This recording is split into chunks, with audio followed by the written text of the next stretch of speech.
챕터 4 시대 복음의 선구자 3절 진산 포장마차에서 전도하다 오해받은 사연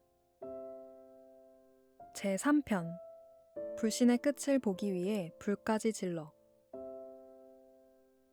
결국 나는 소리를 지르면서 내가 사실이 아님을 증명하겠다 하였다.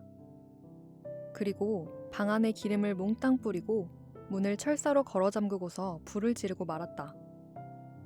하나님이 판단해 주실 것이라고 하였다. 나는 그런 일이 없으니 지금 죽어도 지옥을 가지 않지만 어머니와 동생은 지옥을 피할 수 없을 거다. 알지도 못하는 사람의 말을 듣고 믿으면 이와 같이 불타는 지옥에 간다. 라고 전도할 때 외치듯이 외쳤다. 불이 번져 방 안에 꽉 차버렸다. 어머니도 타고 여동생도 타고 나에게도 불이 붙었다.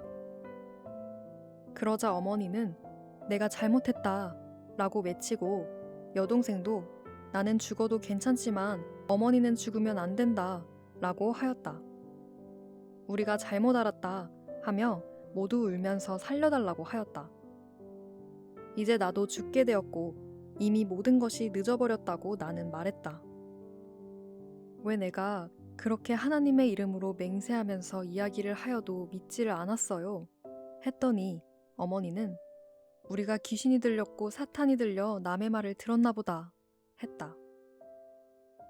그때 나는 하나님 회개하니 이 불 좀 꺼주세요 하고 기도했다. 옷에 불이 붙어 도저히 끌 수가 없었다. 방의 벽에도 불이 붙고 천장에도 불이 붙고 고구마 바구니에도 불이 붙어 불꽃이 훨훨 탔다. 어머니는 소리를 지르면서 동네 사람들에게 불을 꺼달라고 하였으나 동네에 사람들이 없어 아무도 찾아오는 자가 없었다. 농촌이라 낮에 일하고 나서 모두 밤잠을 고나게 자고 있었기 때문이었다. 좁은 방인데 문까지 닫아놓았기에 매연과 가스로 인해 결국 어머니는 질식해버렸다. 철사로 꼭꼭 걸어 잠근 문을 순식간에 열고 부엌에 나가 양동이에 물을 퍼다 나르며 방의 불을 끄기 시작했다. 그리고 어머니를 끌어내어 마루에 눕혀놓았고 동생은 뛰어다녔다. 한참 있으니 아버지가 예감이 이상했던지 집에 올 시간이 아닌데 고집사님 댁 사랑방에 놀러갔다 돌아오셨다. 이 광경을 보고 이게 웬일이냐고 기절초풍하셨다. 자고 있는데 호롱불이 넘어져 불이 났다고 내가 말했더니 세상에 이게 무슨 봉변이냐고 하며 쓰러진 어머니를 불렀으나 아무 대답이 없었다. 심장이 멈춘 것 같았다. 불 속에서 오래 있었기 때문이다. 그러나 전도하다가 오해가 생겨 이런 일이 일어나게 되었으니 나는 어머니 가슴에 손을 얹고 기도를 했다. 그때 염려 마라, 살아나리라 하는 영음이 들렸다. 내 몸도 타고 입던 옷들도 모두 타버렸다. 너무나도 뜨겁고 무서운 순간이었다. 그러나 방 안의 불을 일단 껐기 때문에 다행이었다. 어머니는 그 이튿날 긴잠에서 깨어난 듯 아무 지장 없이 일어나셨다. 그때 알지도 못하면서 함부로 말한 그 원수 같은 집사님을 생각하면 새의 목을 비틀듯 비틀어주고 싶었지만 어머니와 동생이 내 말을 인정해준 것에 만족하고 잘못 일러바친 집사님에게는 지금까지도 이 같은 이야기를 단 한마디 해본 일이 없다.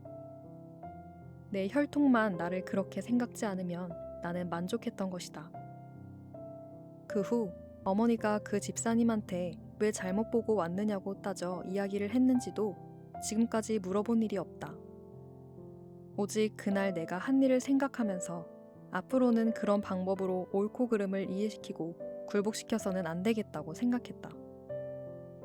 그리하여 수십 년이 넘은 오늘까지 누가 나에게 억울하게 하여도 친척이나 혈통이나 이웃은 물론 모르는 자들까지도 참아주면서 오직 하나님이 나에게 준 사명을 위해 길을 가고 있는 내 심정을 모두 깨닫기 바란다. 싸우면 나만 손해이고 나만 고통이다. 나는 모든 것을 하나님께 맡기고 그의 일을 하는 청지기 같은 사명자다. 뒤늦게 어머님은 나에게 기뜸을 해주었다. 네가 술집에 색시하고 술 먹는다고 했던 그 집사님의 부인이 너무 아파서 고생을 말도 못하게 하고 있다더라. 언제 가서 기도 한번 해주면 좋겠다 하였다. 그 집사님의 집엔 우환과 고통이 끊이지 않고 있다고 전해 들었다. 그래서 기도해주러 한번 갔다 온 기억이 난다. 이 일을 통해 남을 억울하게 한 고통이 그렇게 큰 것인가? 더욱 깨닫게 되고 두려운 하나님이심을 다시 알게 되었다. 그 집사님이 온 교회에 나팔을 불었는지 소문을 들은 교회 사람들은 나를 이상하게 보고 이단이니 잘못 신앙이 들어갔다느니 하였다. 그들은 하나님 앞에 가서 어떻게 될까? 심판은 죽어서만 받는 게 아니라 그날 심판이 있다고 난 알고 있다. 잘못 보고 잘못 말하고 잘못 행동한다면 그 얼마나 무서운 형벌이 따르는지 알아야 되겠다. 제4편 구원하려면 각종 고통도 생기지만 전도는 가장 가치 있고 표나는 일. 이런 상황들이 생기니 하나님의 복음을 전하기가 참 어려웠다. 복음에 따르는 억울함도 누명도 너무 많았다. 혼자 돌아다니면서 포장마차의 한 사람을 전도하는데도 어려움이 많았는데 수만 명을 전도한 오늘날까지 그 얼마나 어려움이 많았으랴. 한 사람을 구원하면 다른 한 사람은 멸망으로 달려가고 있음을 볼 수가 있었다.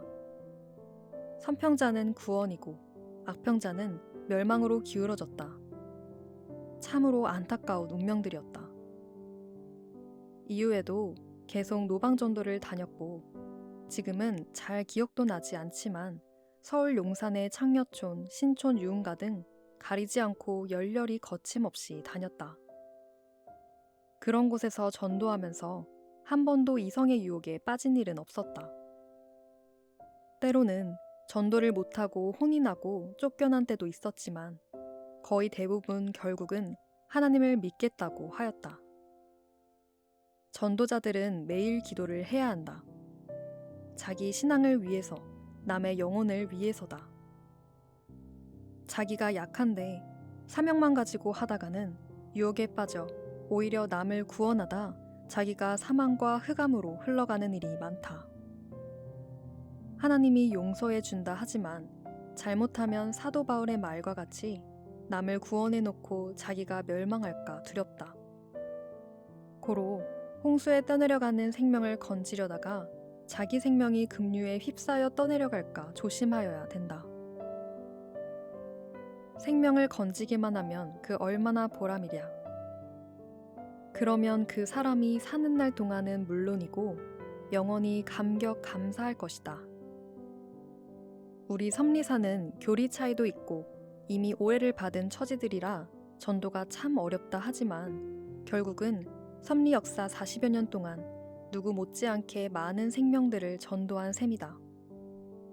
이로 인해 많은 고통과 쓰라림을 받아왔다. 구원하는데 여러 방법이 있으나 잘못하면 상대로부터 갖은 욕설을 얻어먹게도 되고 또 시험에 들 일이 생겨 각종 고통도 당하기 마련이다.